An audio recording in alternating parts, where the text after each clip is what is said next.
Hello, সবাই কেমন আছো? আবারও একটা নতুন ভিডিও নিয়ে চলে এসেছি। আজকে হচ্ছে সানডের ভিডিও তোমাদেরকে দেখাই, চলো।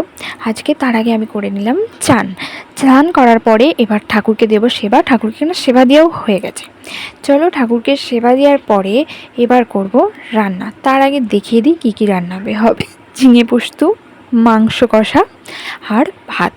চলো, এগুলো দেখাতে দেখাতে চলো আমি এখানে বসে দিয়েছি ভাত। একদিকে হচ্ছে আলু ভাজা না, মানে ঝিঙে পোস্ত, আলুটা একটু ভেজে নিচ্ছি, আর এদিকে হচ্ছে মাংসটা ভেজে নিচ্ছি। মানে সব কিছু দিয়ে ম্যাগনেট করা ছিল, তারপরেও একটু তেলে ফ্রাই করে নিচ্ছি। এখানে মাংসটা করতে করতে ব্যথা হয়ে গেছে পা, সেই জন্য বসে পড়লাম চেয়ারে। তো এখানে মাংস ভাজার এটা নামিয়ে নিয়ে তারপরে দিয়ে দিলাম পেঁয়াজ, ক্যাপসিকাম, সব কিছু ফোড়ন দিয়ে দিয়েছি। এবার ওখানে পেঁয়াজটা ভাজতে দিয়ে এখানে আয়না গড়ায় এসেছিলাম একটু ঢং দেখানোর জন্য। চলো, এবার তোমাদেরকে দেখাই কি করছি। সেখানে মাংসর পেঁয়াজ হচ্ছে কষা, মানে আদা রসুন দিয়ে কষা হয়ে গেছে, মাংসটাও তুলে দিয়েছি। আমার এরকম নতুন নতুন ভিডিও পেতে তোমরা আমাকে ফলো করে রাখো। টাটা।